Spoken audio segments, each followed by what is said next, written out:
किसी गांव में एक व्यापारी रहता था तथा उसकी भगवान में बड़ी आस्था थी। एक बार व्यापारी किसी दूसरे शहर से अपने घर लौट रहा था। बस से उतरकर वह पैदल अपने घर के रास्ते पर जा रहा था। तभी रास्ते में उसे एक बड़ा सा चमकीला पत्थर दिखा। उस पत्थर की ओर व्यापारी आकर्षित हो गया और उसने सोचा कि क्यों न इस अपने साथ ले जाऊं। इस खूबसूरत पत्थर से अपने घर के लिए शानदार भगवान की मूर्ति बनाऊंगा। व्यापारी ने पत्थर उठा लिया और रास्ते में ही एक प्रसिद्ध मूर्तिकार की दुकान पर रुका और उसे कहा, इस पत्थर की एक खूबसूरत सी देवी माँ की प्रतिमा बना दीजिए। मूर्तिकार ने कहा, ठीक है, बन जाएगी, आप कुछ दिन बाद आकर ले जाइएगा।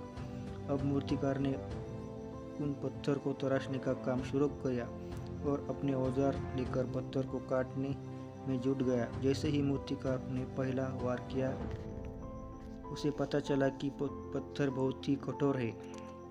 मूर्तिकार ने एक बार फिर से पूरे जोश के साथ प्रहार किया, लेकिन पत्थर से टस से मस नहीं हुआ। अब तो उसको पसीना छूट गया। वो लगातार हथौड़े से प्रहार करता रहा, लेकिन पत्थर नहीं टूटा।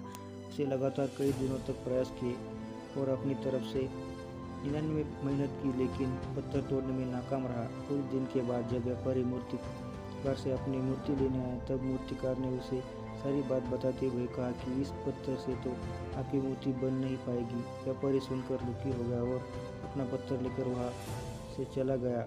आगे जाकर उसने किसी दूसरी दुकान के मूर्तिकार को वो पत्थर मूर्ति बनाने के लिए दे दिया। अब इस मूर्तिकार ने अपना औजार उठाया और पत्थर को काटने में जुट गया। जैसे ही उसने पहला हथौड़ा मारा, पत्थर टूट गया, क्योंकि पत्थर पहले मूर्तिकार को चोटों से काफ़ी कमज़ोर हो गया था। व्यापारी यह देखकर बहुत खुश हुआ और देखते ही देखते मूर्तिकार ने देवी माँ की सुंदर प्रतिमा बना दी। व्यापारी मन ही मन में मूर्तिकार की दशा सोचकर मुस्कुराया और उस मूर्तिकार ने 99 मेहनत की, लेकिन आखिरी में थक गया। काश उसने एक आखिरी प्रहार और भी किया होता तो वो सफल हो जाता। दोस्तों, यही बात हम में से कई लोगों पर भी लागू होती है। बहुत से लोग जिन्हें लगता है कि कठिन प्रयास के बावजूद भी वो सफल नहीं हो पा रहे, लेकिन सच तो यह है कि वो आखिरी प्रयास से पहले ही थक जाते हैं। लगातार कोशिश करते रहिए, क्या पता आपको अगला प्रयास हो ही हो, आखिरी प्रयास हो जो आपका जीवन बदल दे।